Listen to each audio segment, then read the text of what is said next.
On behalf of Bangalore Chamber of Industry and Commerce, we welcome you all for this first session of the webinar on Art of Building Agency Model Studio in GSS Structure. This session is organized under the aegis of the GCC Expert Committee of the Chamber. And the Chamber acknowledges the immense support of Mr. Rabindra Sa, Chief Technology Officer at Indian Registrar of Shipping, for facilitating and structuring this webinar. We acknowledge the support of Mr. Prashanth Doreswamy, who is the Chairman of GCC Expert Committee and President and CEO of Continental Automotive Components, and Anjali Dutta, Vice President and Head of Digital Studio, Tech Mahindra, for accepting the invitation to address and interact with our members on this exclusive webinar. I'm Rupa, Assistant Secretary General at BCIC. I'd like to briefly introduce Mr. Prashanth Doreswamy. He is a seasoned industry leader with deep expertise in building and scaling global capability centers, driving operational excellence and integrating global strategies with India-led execution. He has successfully led large, diverse teams across engineering, digital, and manufacturing functions, fostering innovation, agility, and high-performance culture. He is recognized for his strategic vision in transforming GCCs into value-creating hubs that support global growth, technology leadership, and sustainable business outcomes. So, Ms. Anjali Dutta, she is a global executive leader with over 23 years of experience building and scaling GCC-led digital studios and centers of excellence across consulting and technology enterprises. She is widely recognized through multiple leadership and enterprise awards and is a trusted advisor and frequent speaker for the C-suite, GCC heads, and global business leaders. She has a strong track record in aligning the HQ strategy with India-led global execution, leading more than 300 cross-functional teams and integrating M&A-led creative and digital capabilities. And Mr. Rabindra Sa, he brings extensive leadership experience in driving digital transformation, IT modernization, and technology governance across large-scale safety-critical and compliance-driven organization.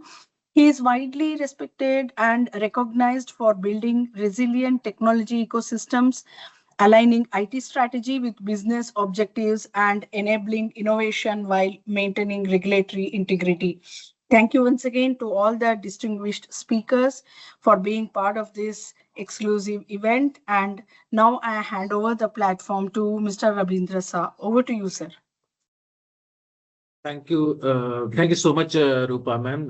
Very nice start and introduction. And thanks to Mr. Prashanth and Ms. Anjali for joining to a stalwart of the industry. And we are going to really talk, debate, discuss, bring a lot of insight. Especially the topic is very thoughtfully the art of building an agency model studio in GSS structure. So throughout the session, initially we'll have a discussion for the first 1 hour, and then followed by the question answer. And you know that how the key learning of things are happening is that we'll talk about global shared services and global capability centers, its framework, and what business benefit is going to bring about, because we see in India and the different city, this is the driving force to create the opportunity, skill, and the growth of the business is happening. And also the building the right people, culture, agility to lead a cross-functional team under spanning of design, technology, analytics, and market. So having said that, I'll start with the first with Anjali. Anjali, very nice, Rupa mentioned about your background. And you come with an experience of creative world, creative thinking, human-centric thinking, right? Now, when you look at it, the GCC and COA Center of Excellence are traditionally built as hardcore technical organizations. Now, from your experience, how do creative thinking and human-centric thinking fit into such environment? Over to you, Anjali. No, thank you so much. First of all, I'm very, very honored. Your voice is not clear, Anjali. Yeah. So I was saying, first of all, thank you so much for inviting me today for this session. And I'm very honored. I have all the great leaders on the call, right? And I'm having this conversation with them. Uh, to answer your question, Ravindra, I think you raised a very, very interesting point, right? The world really has a lot of misconception that, the technology people don't think human, right? But which is very, odd statement because that's not true. Because if they are in the mechanical engineers and so forth, right? The hardcore technology people definitely speak human. They definitely understand human behavior and their, their practices, their actions, and so forth. Because if they don't understand that, how will they create tools and platforms and vehicles that we all use, right, at the end of the day, right? But what really happens, right, typical agencies or typical creative agencies have more deeper understanding, or the language rather, I would say, this the way they speak is more human, more easy to understand, more emotional led, whereas a technical person, when he speaks binary. That's the only difference, right, is the way we speak our thoughts.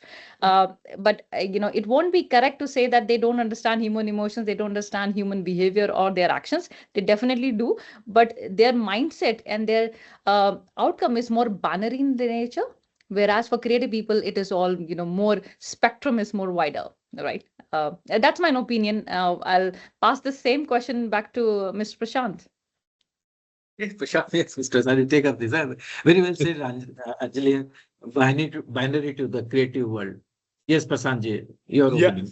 No, good morning, ladies and gentlemen. Thank you, Ms. Rupa, for your kind words. Really, it's indeed a pleasure to be part of this session. I think I come from automotive background, so most of the examples what I'm going to talk is going to be related to automotive. And if you talk about this automotive industry, right, it's in the midst of a very lengthy period of disruption. A storm that is very unlikely to subside anytime soon. I think over the next decade, I think new technology and geopolitical events will continue to radically transform markets and disrupt supply chains. At the same time, I think the center of gravity of the industry is also shifting from uh, west to east. The question is now, will Asia be calling the shots in next 10 years, or will Western players really manage to stage an effective comeback? So given this uncertainty over what lies ahead, I think it makes it vital for those, especially in the industry, uh, to understand these trends, driving this prolonged process of transformation over, I talked about next 1 decade. Yeah. So I think this is exactly the uh, opportunity for GCCs here in India and for all of us.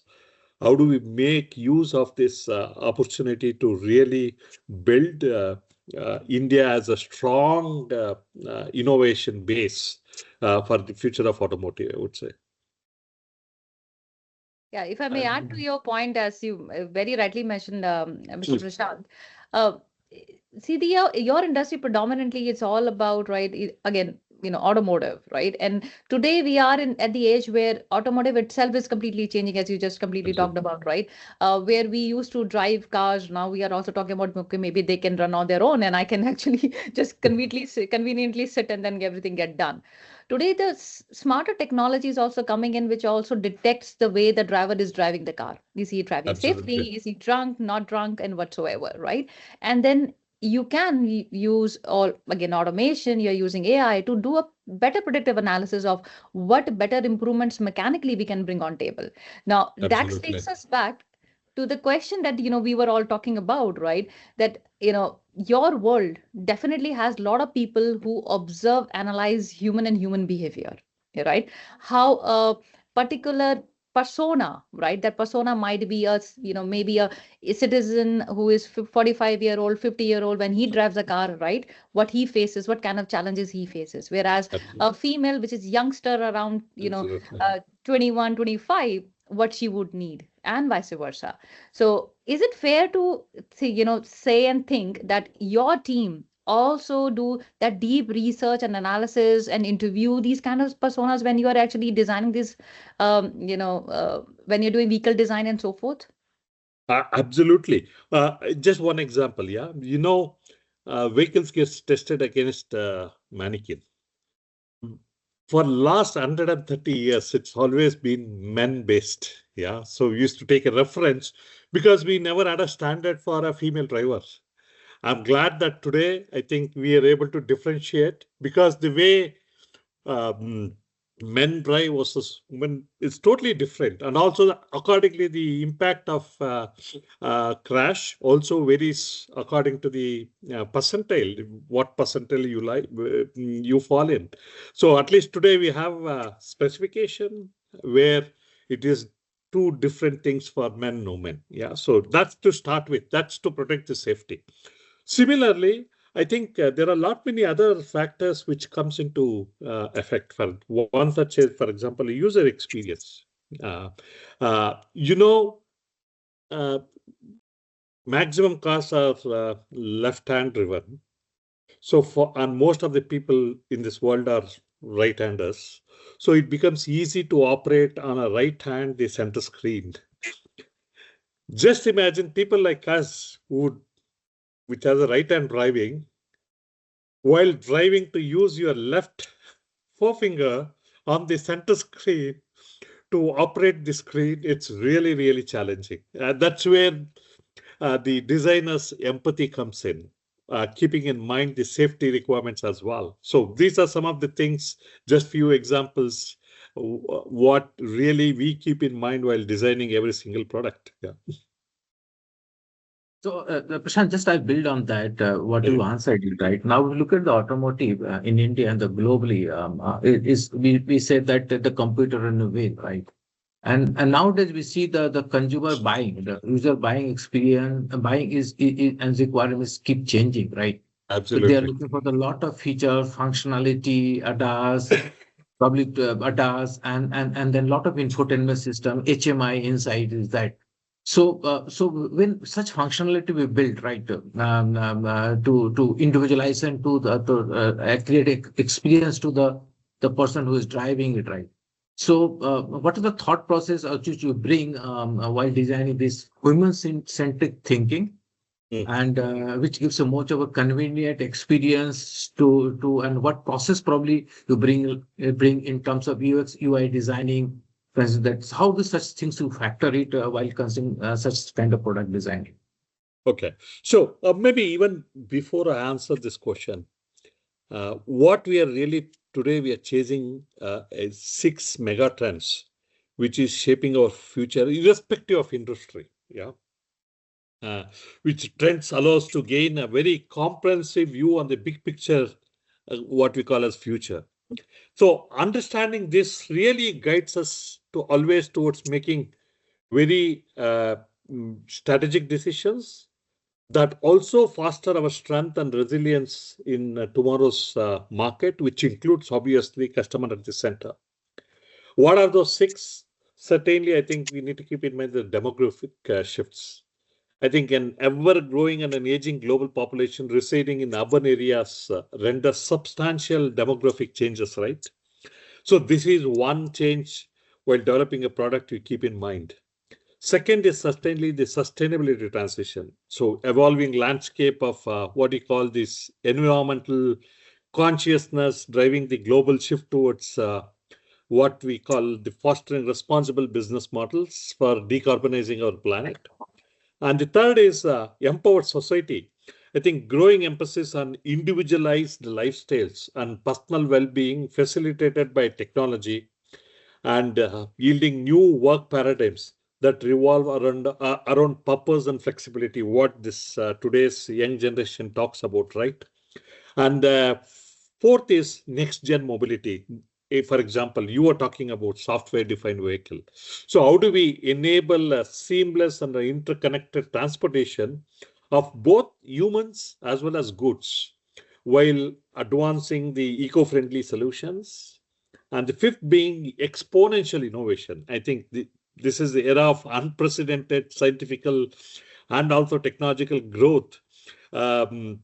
And the last is certainly the fracturing world, a world undergoing transformation in the realms of politics, economics, and also global governance. How does it reflect in our product today? Unfortunately, business has become a what you call a political commodity right today.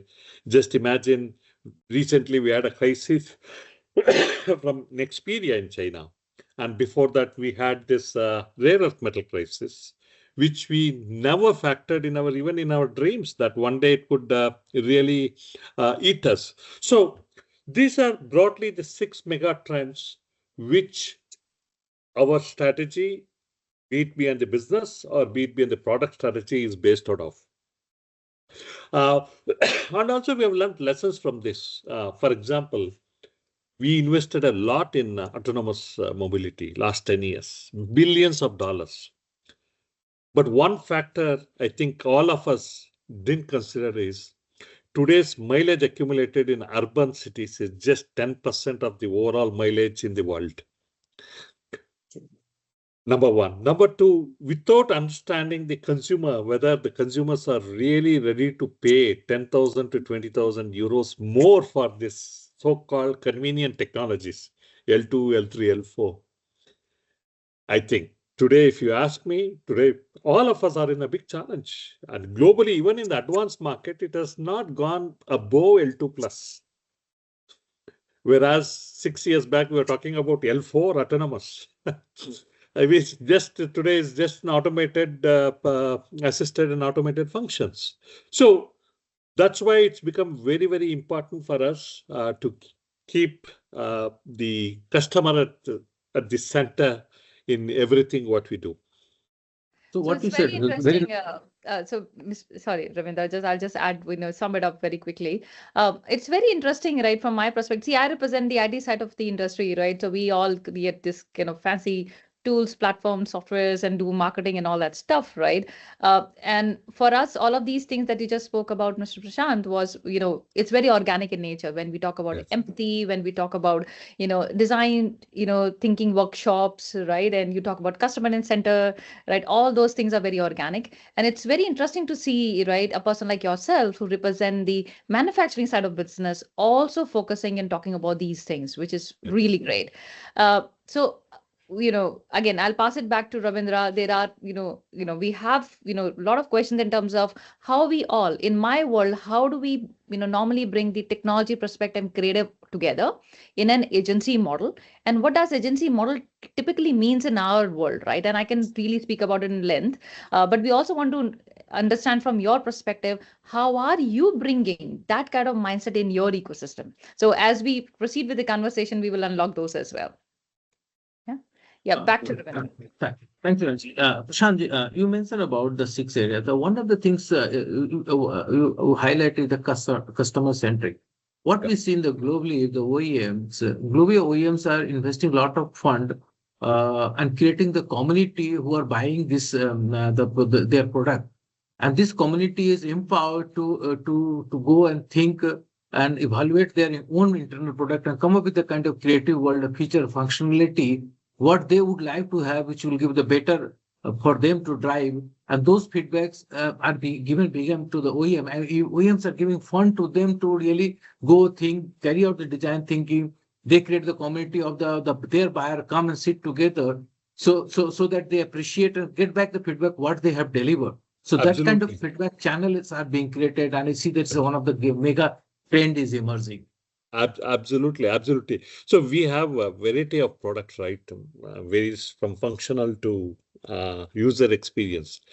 The amount of what do you call the assessments, evaluations, studios we do when evaluating a user experience product. That's a displays what you see in front of the cars. That has to be much more intuitive than what it is today.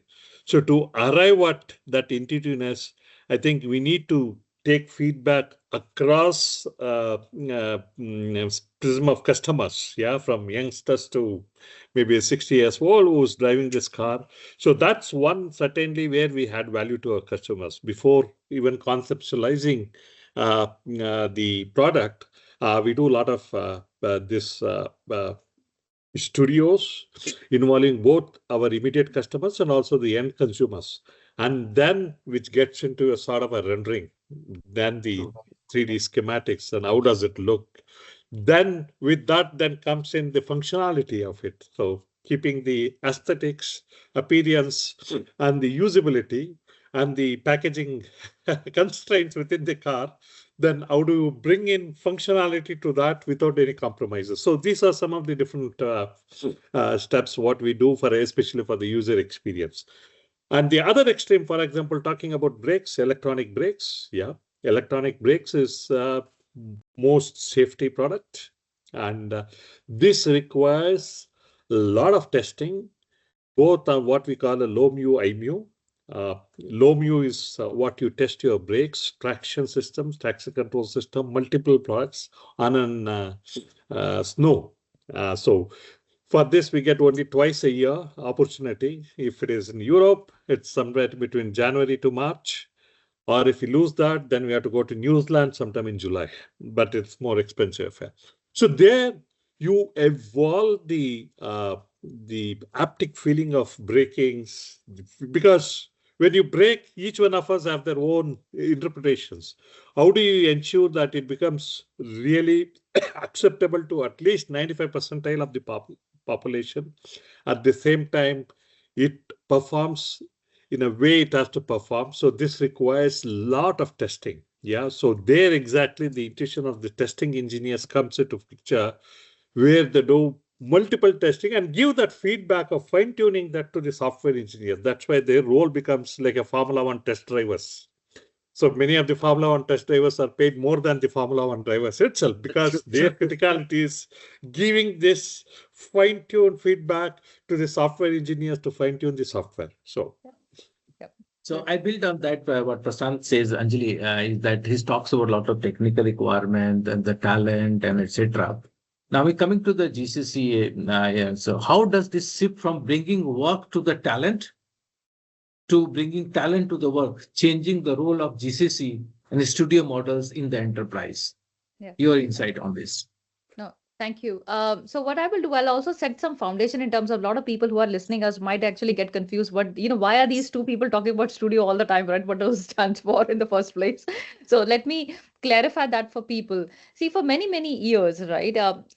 I think studio today has become a little organic. People do understand what that means. A couple of days ago, I was quizzing ChatGPT and Gemini also. They were able to answer me, right? But if you go back, 2005 and 6, this term called studio was only tagged to a photo studio or a film studio, right? And that is what, because when I started, I'll tell you the problem that we had, right? Representing an IT service organization, IT is also considered as, too mechanical and too technology, right?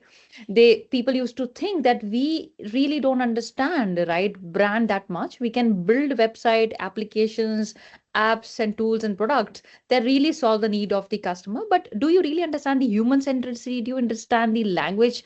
Do you, build that empathy, emotions? Because what we used to prepare at that time might look very raw. It lacked that emotion, right?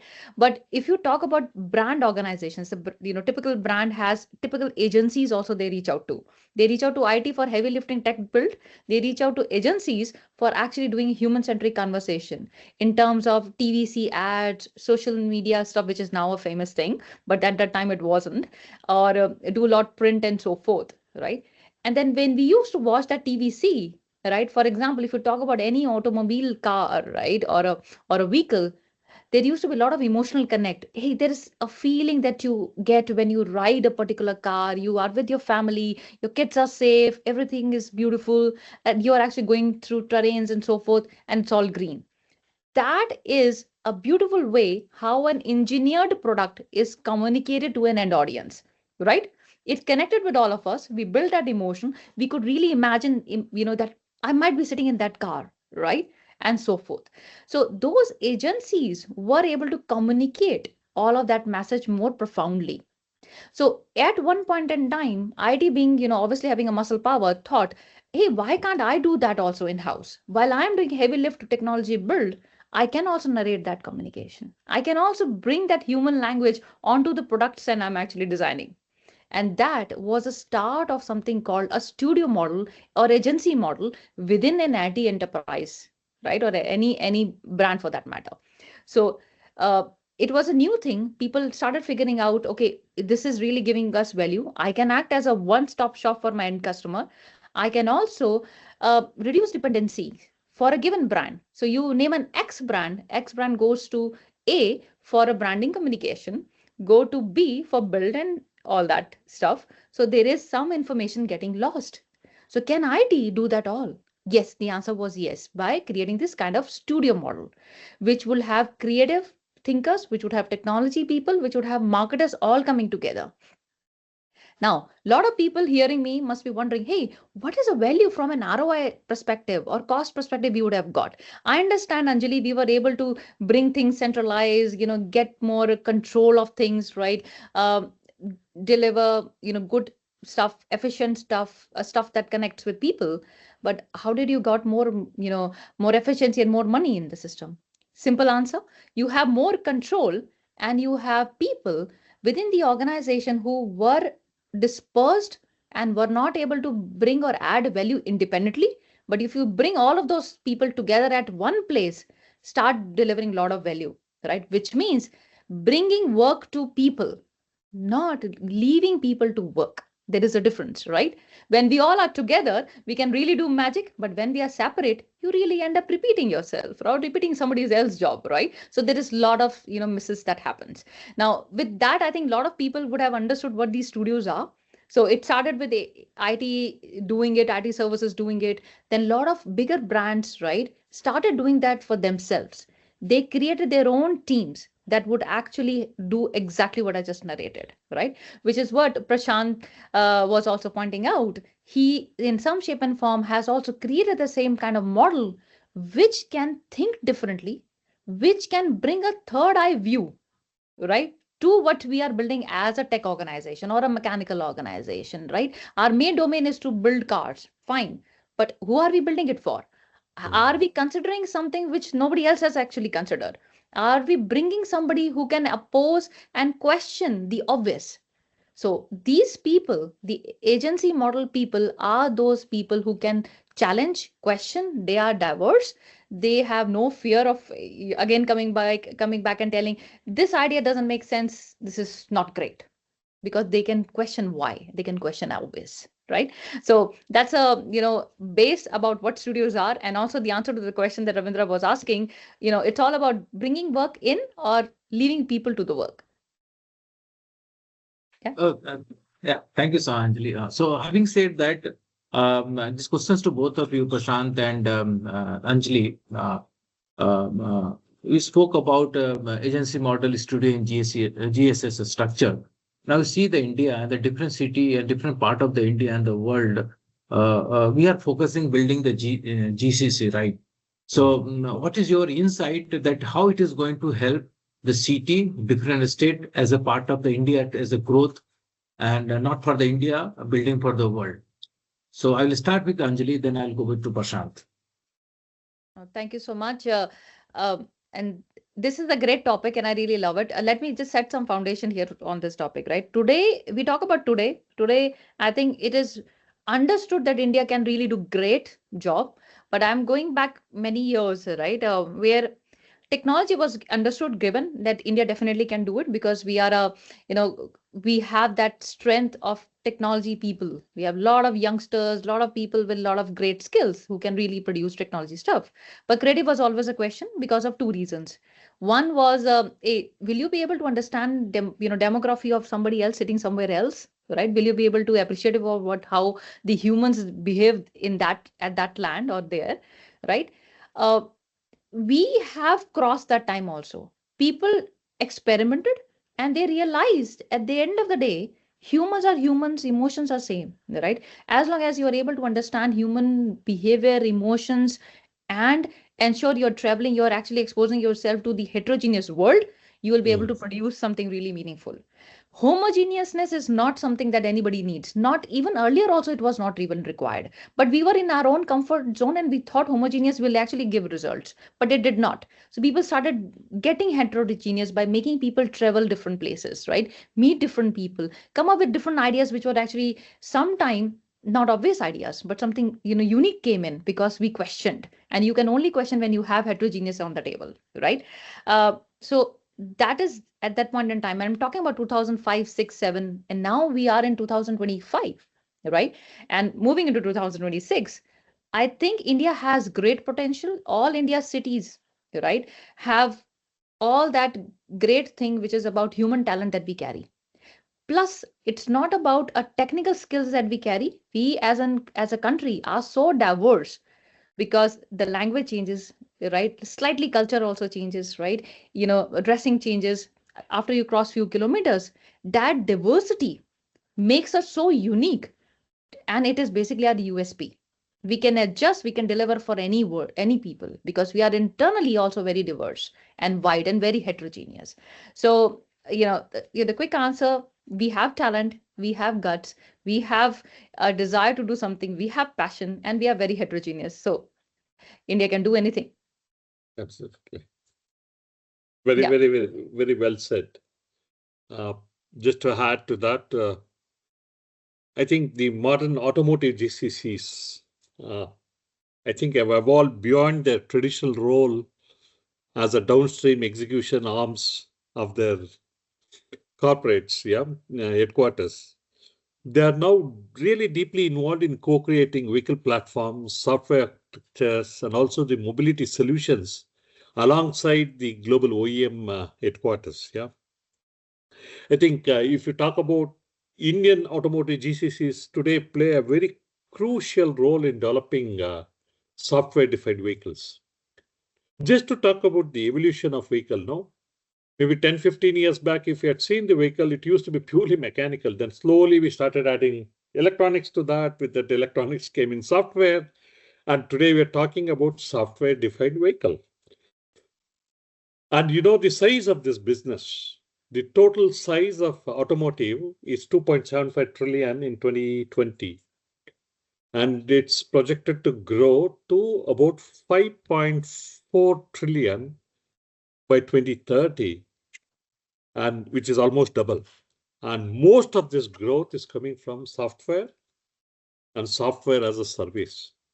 And there lies the opportunity for India to really contribute to the world in terms of making the cars software-defined vehicle platforms. So there's a lot of work which is currently underway. And if you have to talk about ourselves, 5 years back, we had a question to ourselves.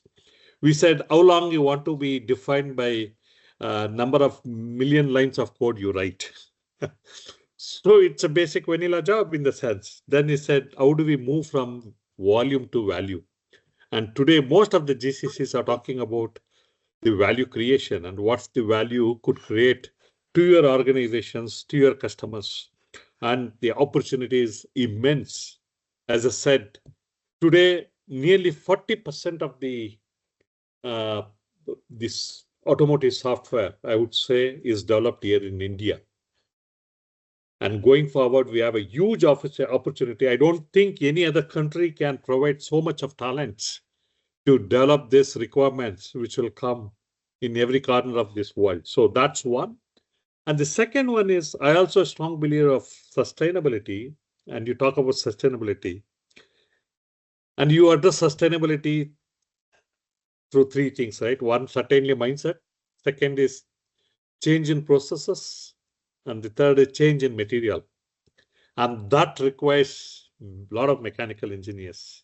Again, which country can provide so many engineers to address this sustainability challenge each one of us are going through?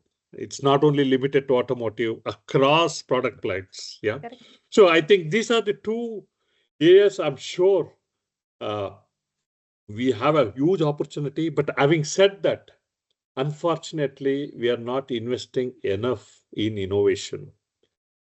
The average percentage of R&D cost as a percentage of sale in India is unfortunately less than 1.5%, whereas the global average is about 8%.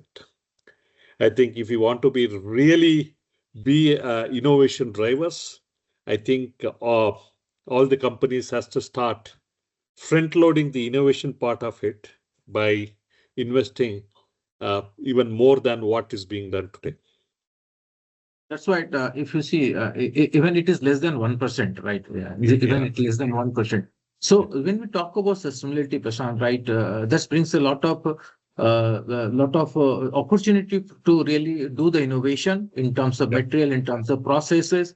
So it's Absolutely. a great opportunity, and we're thinking of how each and every part, element, and subsystem of the product or automotive can we rethink with respect to the sustainability, and the World Economic Forum is really supporting on that. And one of the parameter which we see, we spoke about self-driving vehicle. Now we are talking physical AI, autonomous racing vehicle. The kind of innovations are happening in terms of building, say, AI, the physical AI model, which is put into the vehicle, and it goes beyond 350 kilometers per hour, and they are competing each other, right? I've recently seen that things are happening, right?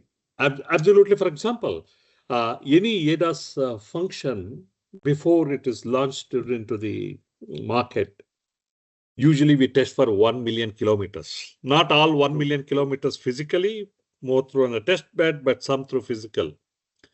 But this is very, very expensive and time-consuming affair. That's where we started using AI for creation of road data. Yes, so that we I can see.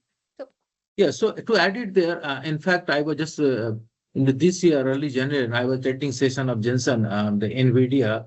Lot of synthetic data has been created. Absolutely. Lot of GPUs are being created and pumped in the Absolutely. market, and it's coming. That's going to support and cut down the entire cycle time. Absolutely. And we are already using synthetic data in terms of for the vehicle, because as I said, collecting road data is a very time consuming and a very expensive affair.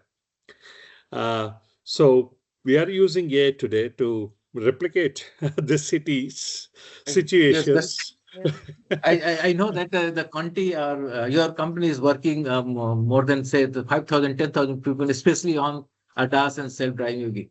Now, coming to the base, the questions, I will ask very fundamental questions to both of you, Anjali and Prashanth. When you talk about GCC, so which is that it should be with the sectors wise or the technology wise, the GCC is to be set up. What's your opinion on that? Anjali, you are on mute. Sorry, I was just getting I was saying not really. It is all basis. What is your business proposition? What do you want to really do in the different land that you are getting into, right? So, so every businesses have different requirements. Every industry has different requirements, right? So somebody might have a specific requirement. Okay, we want to use India for scaling up. Obviously, yes, I want to bring in efficiency, and now I think these two words that I just said, which is, efficiency in terms of cost, is no more the thing that people are really talking about. They're talking about outcome. They're talking about uniqueness of talent, right? They're talking about how differently you can innovate. So where is that manpower available? Where are those people skills available who can think differently, who can innovate differently? And basis what your business requirements are, somebody might want to come to India, expand and create a technology unit, right, which is hardcore development function. Somebody wants to create a AI factory lab here. That might be your need. Somebody wants to create a creative offshoring or a marketing offshoring unit. So choice is, there is a specific business requirement, and where your customers are and how you really can bring efficiency by using India subcontinent, right, to deliver those clients. Today, we are living in a world where customers, right, you, me, and everybody hearing us, I don't think we are time conscious when we're actually using internet. We can go, chit chat, buy products whenever we want. And I am a wish list buyer, right? Sometimes I'm not able to sleep 2 o'clock, right? I might actually go and start Googling, right? And start comparing products. So and that might be an international brand that I'm talking about, right? So that's the customer base we're talking about. You really can't answer those customers if you don't think global, if you don't use people in different countries to really communicate your message or deliver your product efficiently. So long story short answer, basis your business requirement, basis what you want to build, what you want to deliver, what you want to sell, you define the location and you define the services, right, that you want to. Absolutely right. Absolutely right, Anjali. Yeah. So define the need, define the place, and then build the product around that at the GCC. Sir, Prashanth, your input. Yeah, I'm fully with what Anjali just talked about, right? Yeah. Again, it depends on every individual company, what is that they would like to achieve. And to some extent, it's also domain specific. Again, talking about automotive, yeah. So maybe 5 years back, there are some technologies which were specific to automotive. But today, the boundaries are blurred. You talk about cybersecurity, you talk about cloud computing, you talk about artificial intelligence. But it's across fields. It's not specific to automotive domain. Yeah, it's across technology. So that's where I think, especially most of the automotive companies, what they do, this thing, they're not sticking to one specific technology per se, but they bring in the basket of all the technologies which could help them to establish the complete vehicle design.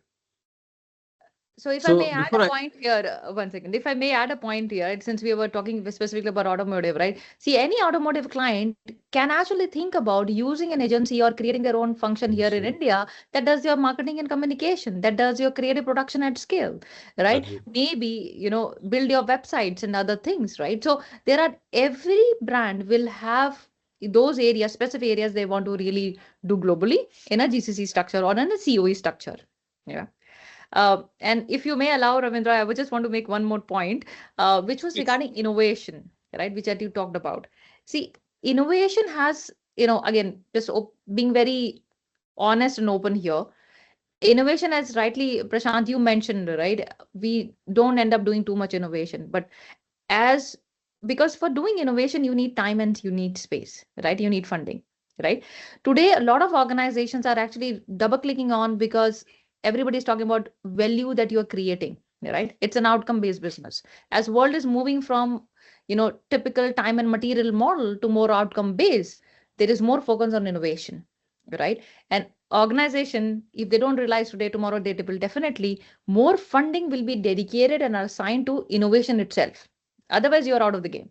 AI, any which ways, has done a lot of automation, any which ways for us, right? Questioning what humans need to do and what not. The focus again now is shifting onto the main core of innovation. Now that's business angle. Second angle is from a individual's perspective. There are two aspects to it. Individual need time, space, freedom, right? And to actually innovate, right? Organization might have to provide it, but if you want to do it independently, then you have to figure out, have funds to do your startups and innovate. There are a lot of startups that happens in India. Last week, I met a lot of interesting people from our own country creating a lot of smaller application products and services, right? But are they able to really, meet their daily needs? If they are able to meet their daily needs, they can definitely innovate, right? So we all have to see all those angles, the human angles, the business angles, and what is government providing? What is that organization can provide? How are we funding these kind of innovation labs? The answer sits in there, right? So Anjali, you have brought a lot of angles to this, right? So a couple of points, right? I see because innovations happens when we have got the problem statement, right? I know of the top OEM in the world. He started a startup, right? So he took 5 years. He took 5 years to walk through the entire world, right? Find out what really problem is really he needs to work to solve that problem. And then he come up with an automotive, right? The sustainability is the key goal. So he kept that as a theme and evolved the product around that electric vehicle. And then what we see in the passenger segment is bringing entire thing in the commercial. That's why he's innovating and solving the problem. We spoke about the startup, and Prashanth will agree on that, right? We see that all OEMs are reserving their fund, which they can't solve the problem, everything they buy themselves. The collaboration partners is the new norms now, right? Competitors are collaborate together to innovate the product together, and something they are not even, they are giving it to the startup reserve. They solve the problem, bring it, at the core of the business, and they adopt it. That's where the entire innovation, expediency, and agility will come. You wanted to say something, Prashanth? Yeah, absolutely. I don't think, given the challenges each one of us has got, whether we can solve that individually. We need more than one hand to solve this problem. And that's why this partnership and collaboration is the most important thing, be it with the other companies or even with the academia for that matter. Yeah, so this is very, very important. Having said that, just to give an example, what we have done for the last couple of years is we have founded a company within our company called Copace, so that to have a more focus on innovation. It's a foundation within Continental called Copace. Copace has three primary objectives. So one is, number one, keep scouting for technologies across the world, which could really help us to be a differentiator, and whether we can invest in those startups or we can buy these startups. So that's one part of it. The second one is also keep looking for these technologies or the startups. Many startups, they've got the POC, but unfortunately, they can't convert this into a POC. They don't have resources. Can we really go and help them, given our experience, to convert that idea, if it is really very good, into a POC and see whether we can absorb or make them independent. And the third is more on the entrepreneurship, the ideas which is generated among the employees, and how do we scale up into a new product. So these are the three objectives. With these objectives, with a specified budget fund, every year the Copace works. And it has been a great success, I would say, and been a great success thus far. Thank you. Prashanth, bring in a nice example of the Copace, right? So in between, I'll take a 5 minutes pause and go to the chat. I see a lot of questions are floating. Then I'll come back with a few more questions. So here I see Karthikeyan, Chief Technology of EDS Technology. He's asking how the diversity of preferences by customers across the continent is addressed and prioritized in a product. Okay. I repeat. Shall I repeat? Yeah, got it. I read. Maybe if I have to talk about this one specific example, no? Again, please excuse me. Talking more about automotive, car for that matter. Maybe a couple of years back, if you bought a car, even after 10 years, it will remain as it is. Same color, same functions, same buttons. But consumers are getting really tired of this. Yeah. So they want, without changing the car, they want to add new functions. So this is the consumer-driven preferences, and that rose to something called what we are talking about, software-defined vehicles. Yeah. So that's exactly where across continents where we are able to meet the consumer preferences. So how do we do this? This by decoupling hardware and software. For example, our friend iPhone has fantastically done that. Yeah.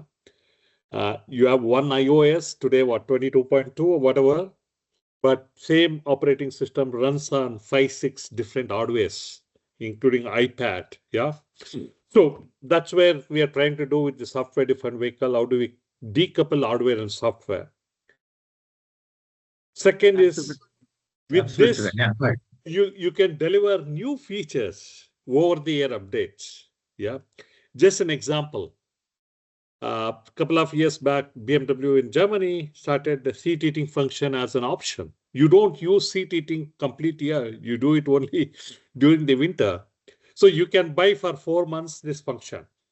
Similarly, like this, how we buy apps on our phones, there are a lot of functions which you can pay and use. So this helped us to capture the new value, which critically the shifts also enables new business models for the OEMs. Today, the development of any vehicle stops at SOP, but with this SDV, this development activity prolongs till end of life. So these are some of the example where how I think the world is really addressing this customer preferences with new technologies, I would say. And while we are still struggling to cope up with SDV, already one or two startups already talking about something called CDVs, cloud-defined vehicles. So there we are also working. We have a motto, something called code to road in 24 hours. So if you can code it today, test it in cloud, and deploy it over the air next day within 24 hours. That's the long dream. When I say code to road in 24 hours, today we aren't there. But that's where, with that objective, we are working towards that.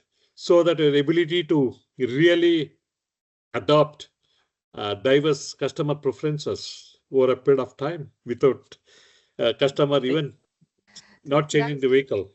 I will ask same question to Anjali. Just then Prashanth, now again, automotive is again. In fact, the cross-industry learning nowadays a lot of happening, and our Prime Minister also encourages that from one sector to other, the best practice learning should go. That's what we promote. So and we see that it comes from the automotive and goes to other sector.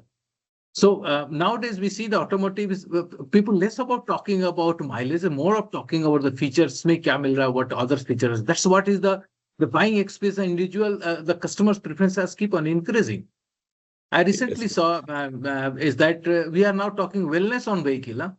Wellness on a vehicle. So there are AI technology and the sensor devices on the vehicle. If you sit there, is based on your mood, it judges it, gives you the comfort, ambience light, and the music that's playing. Absolutely.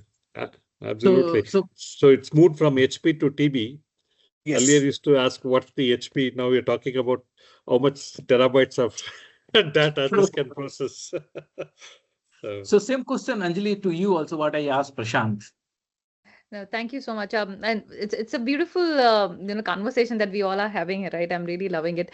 So Prashanth, just taking from what you just mentioned, you talked about, right? You gave a very beautiful aspect from a mechanical or manufacturing perspective, right? I will give the answer from a IT shared services mechanism, right? So when in our world, right, we have clients across the globe that we actually serve. Right. So for these kind of center of excellence or, or studios that we set up within GCC, right, we have teams that understands the ask of specific customers, right? So for example, you might have few clients from North America, few clients from Europe, few from other regions, right? What you and what you're building for them, maybe a website or a mobile application or an e-commerce solution or marketing communication, you have team that understand that region. Plus we have heterogeneous team structure. The teams will be obviously in the local place where the client is and also team back in India and other areas, right? That ways you have understanding of that nuances of that particular region and you have team in India working in collaboration to deliver it, right? That ways you actually bring the specific ask of that customer from and also nuance of that region into your deliverables, right? So for us, it is something that we do for our living. We are diverse. We deliver to all different clients across the globe, and we ensure their preferences are met on specific deliverables that we make for them. And it happens by virtue of design thinking workshops. We do heuristics analysis. We do primary research, secondary research. All of that come into picture, and then a lot of testing, right? So any communication that go out, you do a lot of A/B testing, you do, closed loop, customer based testing and all, right? That happens. So that's the answer to the question. Back Thank to you, Anjali. I think hope Karthik, you got the answer and from both the panel member. To just to add it here, what you said both. I see the OEM, one of the OEM topmost. There's 60% of the employees working on only on UI and UX. 60% of the employee. And design thinking frameworks, so the process is inbuilt into the product development cycle.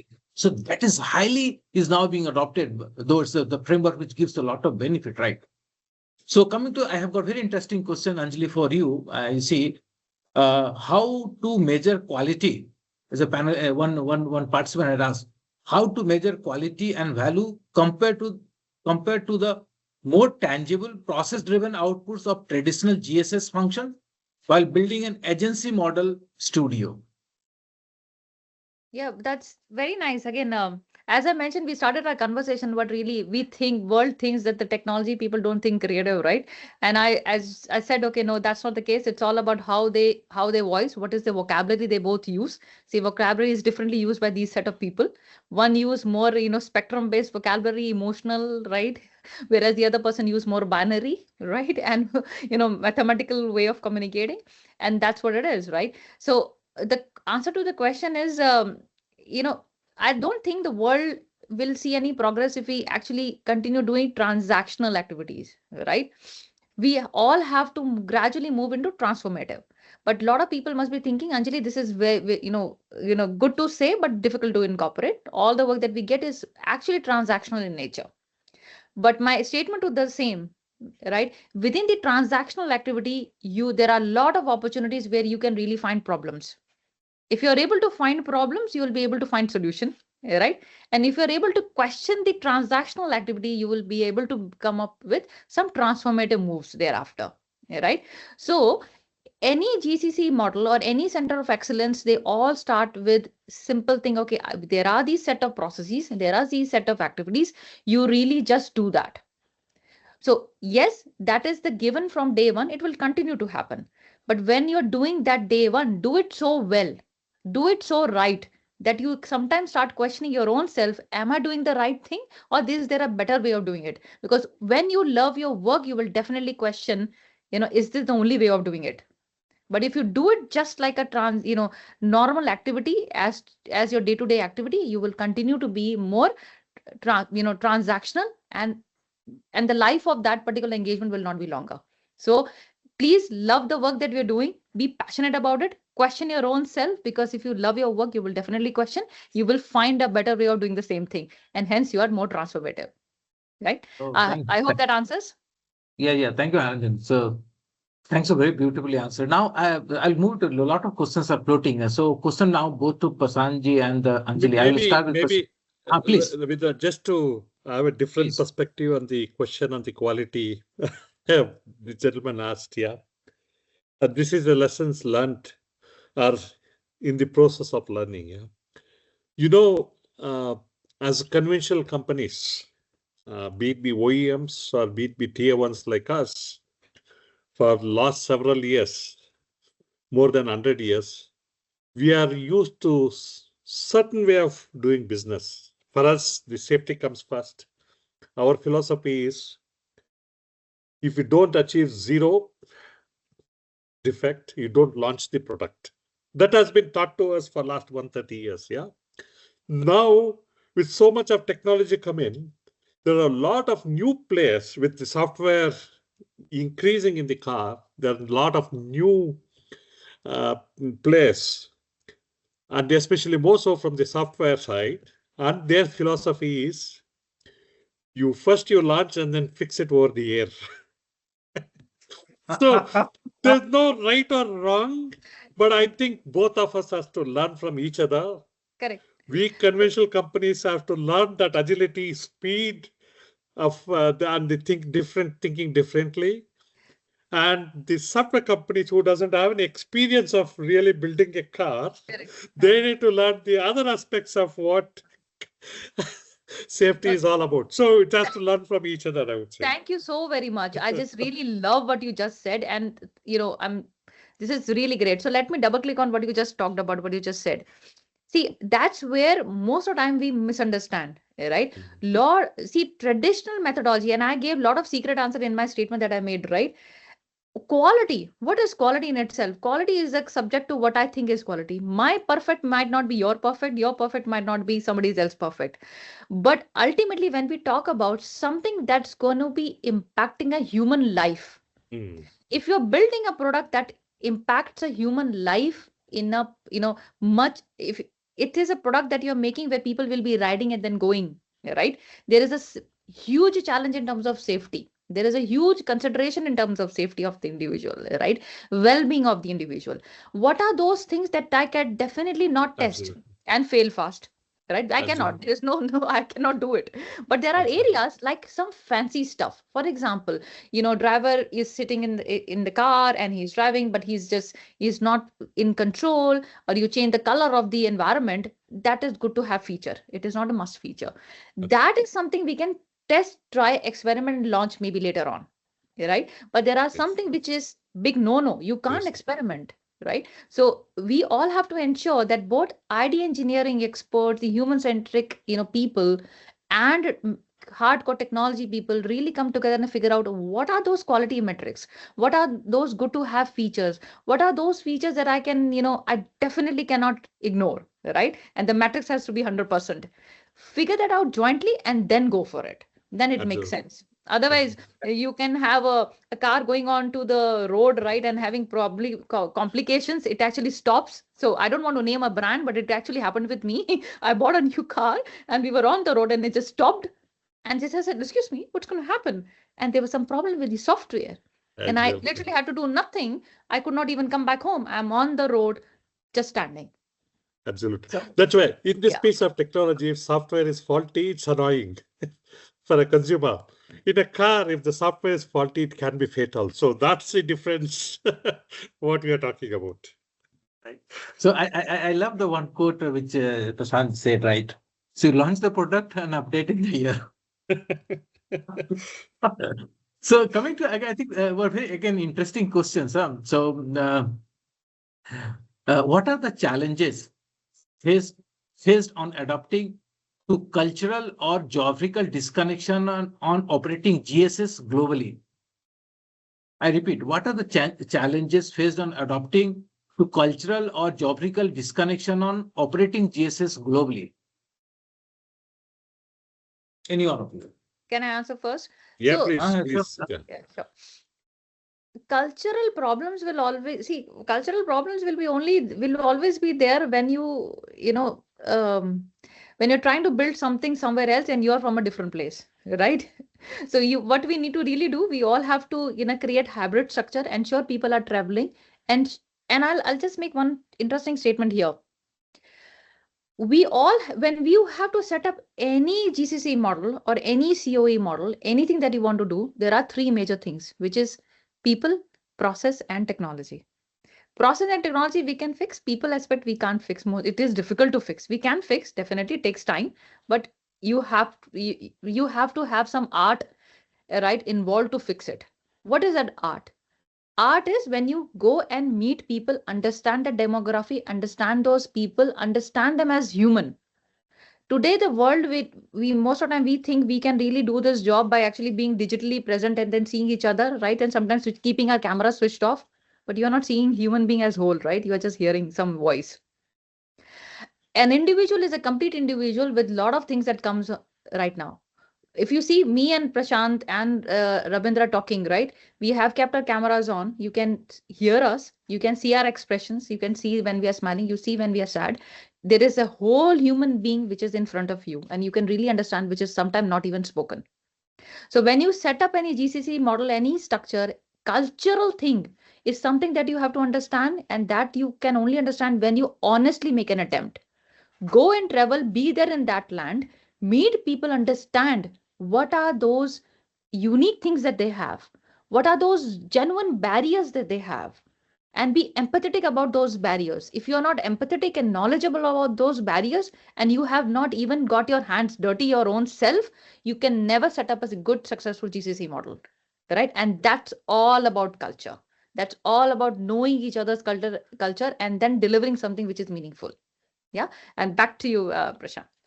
No, I think nothing much to add. Honestly, I think you explained it very well. Culture is going to be the biggest differentiator, I would say, for success of any company at this point of time, honestly. Yeah. Just to add it, what Prashanth and Anjali mentioned about culture. Culture is very, very important. I'll share my live 2 example quickly, right? Say we are operating, doing some services, engineering service in the past or in some other country, right? And we belong to our Indian culture and the way we operate. So unless we do not learn their culture, do not adopt their culture, it becomes difficult to be successful in those country and those culture, right? Same thing goes example. If someone is launching any product in our India, or they talk the travel agent, he has to have the local flavor into the entire the products. It's a very, very important when we talk about the GSS and GCC. Absolutely. Just to add to that, I think our classical understanding of working, especially in India in an organization, is mainly shaped by culture of command and control, right? However, I think to master today's future challenges, new answers are required. I don't think this command and control will ever work. So applying an agile approach is one of them, the agile culture. That's why even in the strategies, the scenario analysis is becoming so important. Maybe 7-8 years back, we had a solution for every problem. Every company could overcome the challenges each one of us were used to face. But today, unfortunately, one, it's becoming really difficult to predict. And the second is, even if there's a challenge, to address those challenges has become very difficult as well. That's why in strategy, scenario analysis is becoming a very important. And to be successful, agility is the only factor. I think the only an agile organization is sort of capable of to self-manage, to react quickly, and flexibly to learn and improve constantly. Right. And means that the teams take responsibility and the ownership. Correct. So therefore, being agile is essential in today's scenarios, I would say, to help us address this increasing complexity in our business each one of us are facing.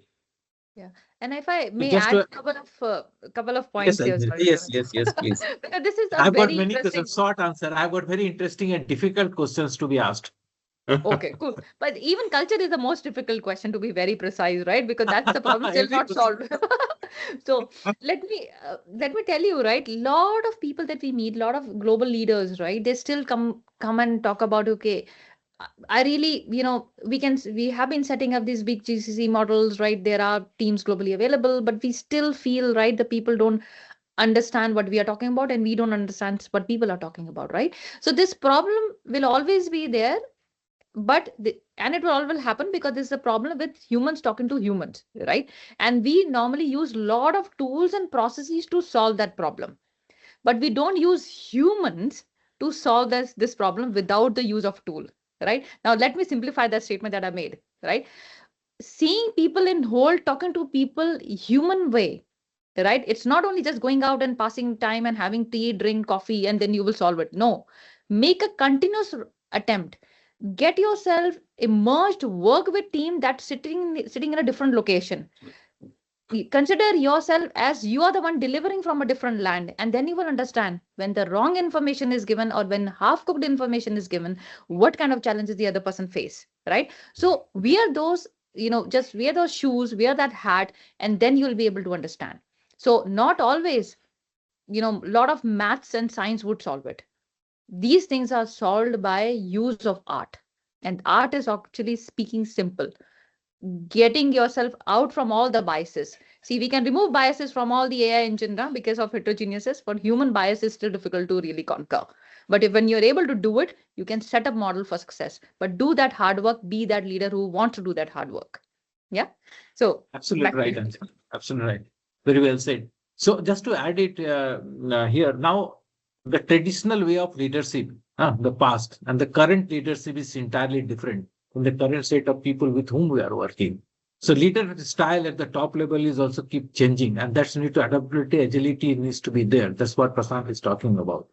So coming to a little difficult question, but since it is there from the participant, a question goes to both. For setting up GCC or establishing GCC, many states are competing. Do you have level playing field? We'll take first. Short answer I will give, otherwise you'll scold me. So short answer, yes, obviously all the states will compete, no problem. Everybody has to compete. Because nowadays you see in the LinkedIn, a lot of posters, this state, so comments. So please over to you. that is So that is that's making exactly India what I progress. want That's to. what we all need. See, Absolutely. many years ago, right? If I may talk about myself, I was more of northern belt of India and also, most time out of India kind of person. And when I was moving into the newer organization where I am currently, Tech Mahindra, and they asked me to come to Hyderabad, I said, no, I will not come to Hyderabad. They said, okay, please come over. This is going to be really great. And I'll tell you, I am very lucky that I made that decision of coming to Hyderabad. And then Hyderabad was actually booming up. Now Hyderabad is a very big unit, and when it comes to IT infrastructure and whatever you talk about it, right? It became a magnet where, and when I came to Hyderabad, I was just wondering, will I be able to get the talent that I'm after? Will I be able to get the kind of people that I want, right? Creative thinkers, marketers, and so forth. But to my surprise, I was able to, right? And we were able to construct things that we constructed, right? So it's just that all of these states, yes, they are giving opportunities to a bigger organization to set up their units, which is also making talent get attracted, and talent would automatically come in, and government will have to provide those other facilities, right, to make it a better living for people as well, right? So it's great news that in India we have a lot of expansion coming over, and there is competition between states, so we will have more work and more money in the country, right? That's true, To you, yeah, Prashant. Anjali. Yeah, Prashant. Absolutely, Amita. So only one clarification I need. Do we have level playing field? Is it for the governments or for the companies who are setting up? So maybe, so at the end of the day, it's a competitive world. So every Right. state is fighting to attract this talent. Yeah. So be it. So then we, as companies who wants to invest, certainly will take advantage of the situation so that we create a value. And also it depends on what you're setting up. For example, today, if you're talking about really technology, it's more towards Bangalore and Hyderabad, right? And to some extent, Pune. If you're talking about fintech, it's more on Delhi side, Bangalore. And if it's more IT services, it's Chennai, Bangalore, Hyderabad. So it depends on what technology, availability of talents, so how much you can attract. So there are multiple factors. And also at the end of the day, how much incentives each of the governments giving. But by the way, I don't think any company is ready to compromise for an incentive if the talents are not available. So I think the availability of talent comes first than the incentives. So Just an example. There is a company who was in USA based, right? So there was no offices, right? And is a big OEM, is a great revenue, right? He, from no one in office to he set up a GCC in Hyderabad. The big GCC setting was to grow within the state and as well the country and the globally. That's the way things are happening, right? Now, when you talk about the experience and then with example of the product, there are a lot of competition in the product. Say they take the car which creates more features that create more experience to the individual, the customer, that will exist and that what the customer will buy. So again, one good interesting question to both speakers. What are the concerns of financial risk and resource allocation while transitioning to a new model? What are the concerns of financial risk and resource allocation while transitioning to a new model? Probably he's talking from the way we are operating to the GCC and GSS model, right? Probably question is not very clear, but anyone? No, it's clear. I can give from my perspective, IT services, and I know that Prashant Anjali can give from all other. perspective. He's always ready to give. Yeah, please, over to you. All right. So, see, again, coming back, right? What are those? See, let me put an hypothetical thing here, right? For example, I'm an ex brand, right? And I'm running my shop in US for many, many years, right? Now I want to go and set up something in India, right? And I know what I want to set up. Imagine that I want to set up a creative, function, right? There is, first of all, I need to figure out which place, which city, which state I want to do it. Do I want to actually engage with an existing partner there in India who knows it all, who understands the country, who has access to the talent, who can work with me, and then create this kind of, subsidy kind of function or whatsoever, right? You can also, there are many tools and methods available. There are, landlord mechanism, there is a hybrid mechanism, there is a bot mechanism. A lot of mechanisms are available to really get this GCC models up and running and set up. So you have to figure out as an organization where you think, what do you think is working for you and where you think is a minimum, cost implication or a risk, right? For example, a lot of people think bot model works, right? So let me give it to somebody else and he runs it, he operates it. And once everything is stable, he gives back to me and ownership comes back, right? So that kind of model you can actually explore. If you don't know, reach out to consultants, reach out to experts who can really help you, answer you, and guide you in that scenario. Yeah, right? But don't go big bang. Figure out, what is that phase approach I want to follow? What will be phase 1, phase 2, phase 3? Go incremental. Just don't think of doing everything from day 0. It might not fly, right? And you don't have that understanding of the risk that might come in. Yeah. With that, I'll pass it on to Prashanth. No, just to add, and also it all depends on individual companies' risk appetite, right? So Yes. different companies have different approaches. Just to talk about a very specific example, among the OEMs, Mercedes-Benz, MBRDI, the 14,000 people, only owned subsidiary. So they believed in that, they started, they are growing, they continued, the biggest outside of Germany. In contrast, BMW said, no, I will partner 50-50 joint venture with Tata Technologies. So I make use of my other joint venture partners' exposure, experience in terms of running this sort of big scale businesses in India. I will bring in the views from the technology side. So they formed a JV. The third extreme is General Motors. General Motors said, no, I don't want to run. I'll hand it over to TCS. TCS does 100% for me. So again, it depends on what are your priorities, what's your risk appetite, and also the investments, how much you are ready to really make it in the foreseeable future. So it depends on individual companies, I would say. Yeah. Just to add it, Prashanth, now I see OEMs has becoming from car manufacturer to software development company. So that's what is happening, no? If you see in this customer is at the center. Earlier, we used to have semiconductor companies who used to come with a product. They used to sell it to us. We used to realize as a product, as a function, and we used to sell it to OEMs. And OEM's job was only orchestrating with the outside world. So today, these guys, semiconductor, why I should limit to only semicon? I make it a SoC, system on chip. I will have a stack. I bypass this guys and directly go to OE. So then we are challenged. Our value add was in really developing, adding the software, hardware. These guys are going and dictating. The other side, OE is also thinking, many OE started, oh, why should I give so much of money to tier ones for the development?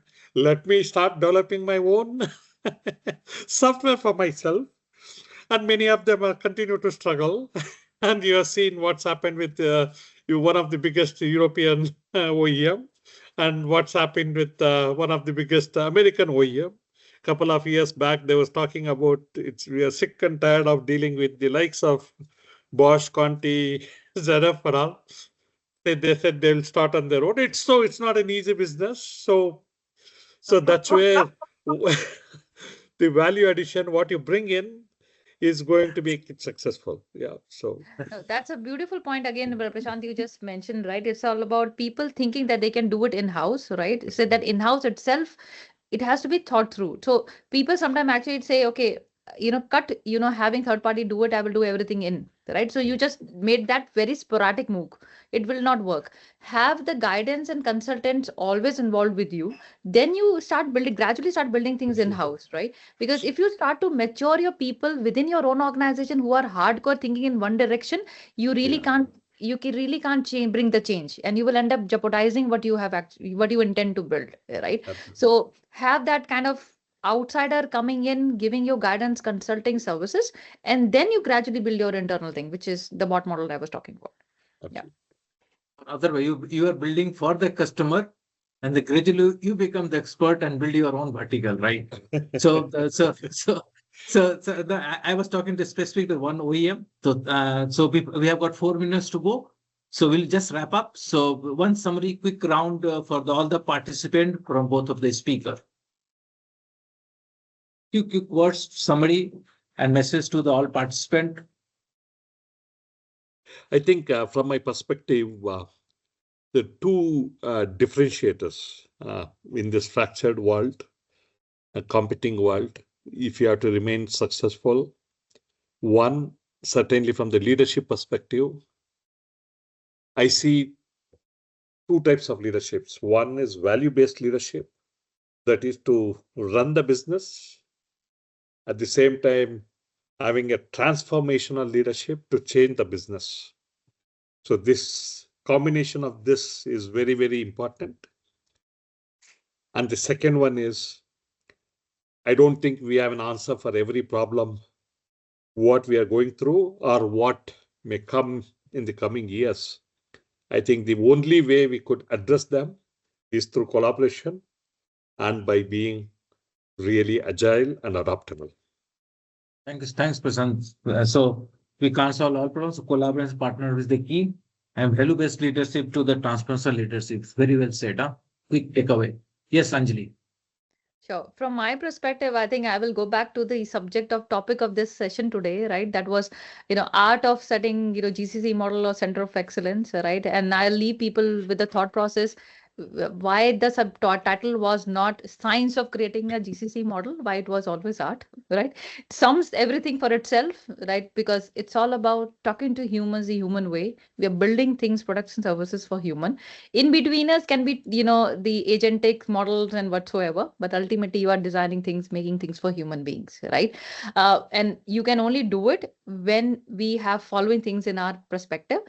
Designing any GCC model, any center of excellence, you need to understand what is the business proposition we are bringing in, what is the value of bringing in, what is the value creation that you want to do, right? And what kind of model you think would work. If you don't have the answer, take the right guidance, bring the right consultants on the table who can guide you, support you, and make you reach to that point. Within your own organization, transition yourself from a more transactional person to a more transformative. Create some room for innovation, allow your people to innovate and feel freely, speak and share their ideas and thoughts, right? All of that will sum to making any idea, solution or any thought come to life, because it starts with people, it ends with people. Absolutely. Absolutely, Anjali. I think you have summarized very well, bringing all aspects, value creation to value addition. Thank you so much. And thank you. It's lovely talking to Prashanth and Anjali. It's a lovely conversation. One of the best conversation, though with little bit debated the topic, but it's created the value for the participant. Thank you so much for both of you. Rupa ma'am, over to you. Thank you. Thank you, Rabindra, to you as well for hosting us. And he did a fantastic job. Yeah. Thank you. Thank you very much, sir. And we look forward to have detailed and many more sessions in the future. Thanks to Mr. Prashanth Doreswamy and Anjali Dutta and Mr. Rabindra sir. Thanks to all the participants for being in this session and those who are streaming this, who streamed the session in their institution and organization. Thank you very much for your support and have a nice weekend. Thank you. Thank you. Thank you. And in case if you don't meet each other, Merry Christmas and Happy New Year. Thank you. Merry Christmas and Happy New Year to everyone. Take care. Thank you, everyone. Thank you. Take care.